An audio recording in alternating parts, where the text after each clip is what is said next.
ഇപ്പോൾ United kingdom അഥവാ great ബ്രിട്ടനുമായി നമ്മളൊരു കരാറിൽ ഏർപ്പെട്ടതേ ഉള്ളൂ. വ്യാപാര കരാറാണത്. ആ കരാറിൽ ഏർപ്പെട്ട് നരേന്ദ്രമോദി ബ്രിട്ടൻ സന്ദർശിച്ച് തിരിച്ചു വരുന്നതിന് മുമ്പേ ഇന്ത്യയെ പിന്നിൽ നിന്ന് കുത്തിയിരിക്കുകയാണ് ബ്രിട്ടൻ എന്നുള്ള റിപ്പോർട്ടുകളാണ് ഇപ്പോൾ പുറത്തു വരുന്നത്. ഇന്ത്യക്കെതിരായ ബ്രിട്ടൻ്റെ ആരോപണങ്ങൾ എന്ന് പറഞ്ഞൊരു റിപ്പോർട്ട് ഇപ്പോൾ ബ്രിട്ടനിൽ നിന്ന് പുറത്തു വന്നിട്ടുണ്ട്. ബ്രിട്ടനിലെ ഒരു പാർലമെൻ്ററി കമ്മിറ്റി ഒരു റിപ്പോർട്ട് പുറത്തിറക്കി.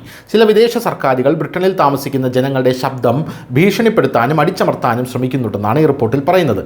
ഈ റിപ്പോർട്ടിനൊപ്പം കമ്മിറ്റി തെളിവുകളും ഹാജരാക്കിയിട്ടുണ്ട്. റിപ്പോർട്ടിന്റെ പേര് transnational repression in the UK എന്നാണ്. ബ്രിട്ടനിലെ വിദേശ സർക്കാരുകളുടെ പ്രവർത്തനങ്ങൾ മനുഷ്യാവകാശങ്ങൾക്ക് ഭീഷണിയാണെന്നാണ് ഈ റിപ്പോർട്ടിൽ പറയുന്നത്. ഇതോടൊപ്പം ബ്രിട്ടീഷ് സർക്കാർ ഇതിനെതിരെ നടപടിയെടുക്കണമെന്നും ഈ റിപ്പോർട്ടിൽ ആവശ്യപ്പെട്ടിട്ടുണ്ട്.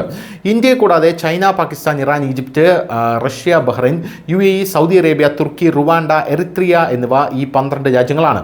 ഈ റിപ്പോർട്ടിനോട് ഇന്ത്യ ഇതുവരെ ഔദ്യോഗികമായി പ്രതികരിച്ചിട്ടില്ല എന്നും അറിയാൻ സാധിക്കുന്നു.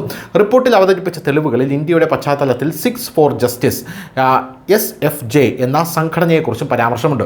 ഈ സംഘടന എന്ന് പറയുന്നത് ഖാലിസ്ഥാൻ അനുകൂല സംഘടനയാണ്. UAPA അതായത് നിയമവിരുദ്ധമായിട്ടുള്ള പ്രവർത്തനങ്ങൾ തടയൽ നിയമം പ്രകാരം ഇന്ത്യയിൽ നിയമവിരുദ്ധ സംഘടനയായി ഇതിനെ പ്രഖ്യാപിച്ചിട്ടുണ്ട്. ജനങ്ങളുടെ സ്വാതന്ത്ര്യത്തിന്മേലുള്ള നിയന്ത്രണം ഇന്ത്യ അടക്കമുള്ള രാജ്യങ്ങൾ ഏർപ്പെടുത്തുന്നുവെന്നാണ് ഈ റിപ്പോർട്ട് പറയുന്നത്. ബ്രിട്ടനിലെ നിരവധി പാർട്ടികളിൽ നിന്നുള്ള MP മാർ ഈ പാർലമെൻ്ററി കമ്മിറ്റിയിലുണ്ട്.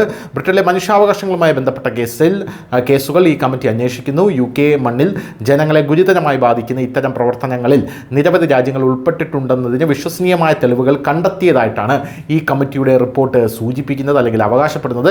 ഇത് ജനങ്ങൾക്കിടയിൽ ഭയം വർദ്ധിപ്പിക്കുകയും അവരുടെ സംസാര സ്വാതന്ത്ര്യത്തെയും സഞ്ചാര സ്വാതന്ത്ര്യത്തെയും നിയന്ത്രിക്കുകയും ചെയ്യുന്നുവെന്നും ഈ റിപ്പോർട്ടിൽ പറയുന്നു. 2022 മുതൽ ഇത്തരം കേസുകൾ 48% വർധനവാണ് ബ്രിട്ടൻ്റെ സുരക്ഷാ ഏജൻസിയായിട്ടുള്ള MI5 നടത്തിയ അന്വേഷണത്തിൽ കണ്ടെത്തിയതെന്നും ഈ റിപ്പോർട്ടിൽ സൂചിപ്പിക്കുന്നു. News desk, news India Malayalam.